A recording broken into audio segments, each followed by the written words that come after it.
lórúkọ Jésù òṣùbà tó pòkè òpinlẹ̀ àwa tí a ní ti zọ́tò níbo tí sè àti ráyé nítorí ó ti sìn wọ́n ti wá bá wa níbo nítorí àwa ẹ̀bẹ̀ wọn rè tá a mọ́ hígede tí gèdè agbọ̀n wa lórúkọ Jésù ibà wọn ti wá ìwé nítorí òun hàn àfẹ́ wa àti fọ̀tí wọn bẹ̀ mú gbé orúkọ ògbódù òun èkó pàkẹ́ òun ẹ̀fọ́ ẹ̀rùn kan àwa ẹ̀bẹ̀ ni ìtò hàn ní tẹ̀wọ̀n bí a ṣe ní yàwọn ẹlẹ́ nítorí yìí wọ́n hàn fún wa náà bí fún ẹlẹ́ náírà òòyà òun àrò hàn táwa tó lé àwọn bá ìwọ̀n agbọ̀rọ̀ inú lé náírà yíyá lórúkọ Jésù. Àjùjù sì lẹ́ni pé nàbíà ó. In the heart of Delta State, Nigeria, lies a small but fascinating group of people, descendants of the Yoruba, yet surrounded by Igbo-speaking neighbors. They are the Olukumi, a people whose language is vanishing, whose traditions are blending, and whose names often spark confusion. Yoruba blood, Igbo names. How did that happen? Stay with me as we uncover their lost history. For centuries, the Olukumi people have lived in Delta State, particularly in Aniocha North local government area. If you know anything about Delta State, you would immediately identify this local government as a place where you would predominantly find the Anioma Igbo people. But their origins, that takes us back hundreds of years to a time of migrations, kingdoms, and survival. The name Olukumi itself means my confidant or my friend in Yoruba.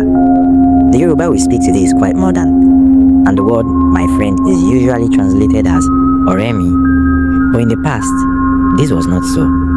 Back then, it was Olukumi. That tells you something. This is a Yoruba people who ended up far from home. So, how did they get here? Long ago, before Nigeria even existed, the ancestors of the Olukumi lived in what is now Ondo State, specifically in Owo and Akure. Life was good, but things changed. War, territorial disputes, and maybe just the search for better land. Something pushed them to leave. They traveled eastward, passing through what is now Edo State, briefly settling among the Eshan people in a place called Ewohimi. Then, they entered the powerful Benin Kingdom. But here's where things take a dramatic turn. The Olukumi, at this point, had become part of Benin's population. Everything seemed fine until scandal erupted. The neglected wife of the Ogiso, the ruler of Benin, gave birth to a son. The nobles consulted the oracle. The result, that child had to die. But those tasked with the sacrifice couldn't do it. Instead, they swapped the baby with a fowl. That one act set off a chain of fear. If the Benin nobles could order the killing of a royal child, what was stopping them from turning against others? The Olukumi knew what to do. They left again. Through the thick forest, they moved further east until they found a place to settle, what is now Aniocha North in Delta State. And here, they stayed. We should note that there is documentary evidence to suggest that the Olukumis occupied their present abode long before their Igbo-speaking neighbors, including the Asabas, arrived the vicinity. That is, the Igbo-speaking neighbors met them there, and perhaps due to their small size, the early Olukumi settlers did not attempt to secure larger swaths of land until the area was occupied largely by the new Igbo migrants. But what happens when you settle in a land where your neighbors speak a completely different language? Now, here's where it gets interesting. The Olukumi were Yoruba speakers, but they weren't alone. They were surrounded by the Igbo. Over time, they began interacting, trading, and even intermarrying with the Igbo. The influence was inevitable. The Olukumi language, still Yoruba, but it started picking up Igbo words. The traditions, a mix of Yoruba and Igbo. And the names, well, this is where things get fascinating. Why do Olukumi bear Igbo names? Think about it. If you live among Igbo people for generations, what do you think will happen? Your children go to Igbo-speaking schools? Your business partners are Igbo. Your in-laws are Igbo. it only makes sense that over time, Igbo names became common among the Olukumi. That's why today, you'll find Olukumi people with names like Chukwudi, Nkem, or Ifenyi. Yet, if you trace their roots, you'll find they are of Yoruba descent. Today, the Olukumi have 7 major settlements, collectively known as the Odiani clan. Number 1, Okunzu. The political headquarters. The Obi of Okunzu holds authority here. The name means chalk hill, a reference to the natural chalk deposits in the area. Okunzu actual name is Eko, but the town's name has since been Igbolized to its present name. Number 2, Ubodu. The traditional and cultural hub, originally called Ubodumila, meaning this land saved me. It reflects their journey of survival and a strong Yoruba tie.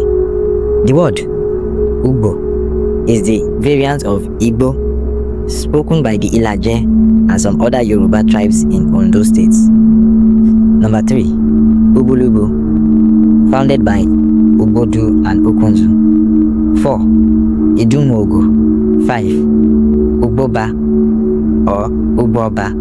6, Ogodo. 7, Ogbeone or Obanpa. Each of these towns has a leadership system influenced by both Yoruba and Igbo traditions. The others, known as Opalaobi, hold authority. Unlike typical Yoruba society, the influence of the Igbo title system is strong. The Olukumi language is a Yoruboid language, closely related to the Owe dialect spoken in Kogi State. Because no problem re. Iṣẹ́ mo baba mi. It's part of bóyá oni be fẹ́ ṣe bẹ̀rẹ̀ fẹ́ ṣe wedding. Mo bá wọn fẹ́ hotel ka ile re lodge. Then o bá fẹ́ dé be yẹn mo ní láti ra mo won yeto. Ibi mo bá ní arrange kin o bá like ra mo like ra won agi won mi. Mo fẹ́ rí mi mo fẹ́ explain won. So gbogbo le mo hoye ma be mo problem re baba. Ashara bi mi ara tẹ̀lé mi aka. Ara ta ya mo wa ori kekere. Someone like this narrator, who grew up in Lagos and Ogun State, can understand the language to a fair degree. But here's the problem. It is disappearing. Most young Olukumi people now speak Igbo or English instead. Why? Because of cultural assimilation. The surrounding Igbo culture is dominant. Schools, media, even churches, everything operates in Igbo or English. If nothing changes, the Olukumi language could vanish within a few generations. But that's not the only thing blending. Religion, a mix of traditional African beliefs and Christianity. While some still honor Yoruba deities and ancestral spirits, Christianity has taken deep roots. Marriage customs, once strictly Yoruba, now mixed with Igbo traditions. Bride price negotiations, dowries, and even wedding ceremonies reflect both cultures. The biggest issue the Olukumi face today is identity. They know they are Yoruba by ancestry, but everything around them says otherwise. Their language is fading. Their traditions are changing. Their youths are moving to bigger cities like Asaba and Benin. Even the names of their villages are slowly being replaced with Igbo equivalents. Some say they should fight to revive their Yoruba heritage. Others say they should accept the inevitable, complete assimilation into Igbo culture. But what do the Olukumi people want? The Olukumi are at a turning point. Will they hold on to their Yoruba roots, fighting to keep their language alive? Or will they continue blending into the Igbo world until one day there is no distinction at all? What do you think? Should Olukumi fight to preserve their Yoruba heritage or embrace their Igbo identity? Let me know in the comments. And if you enjoyed this, don't forget to like, share, and subscribe for more fascinating histories. I'll see you in the next one. Bye!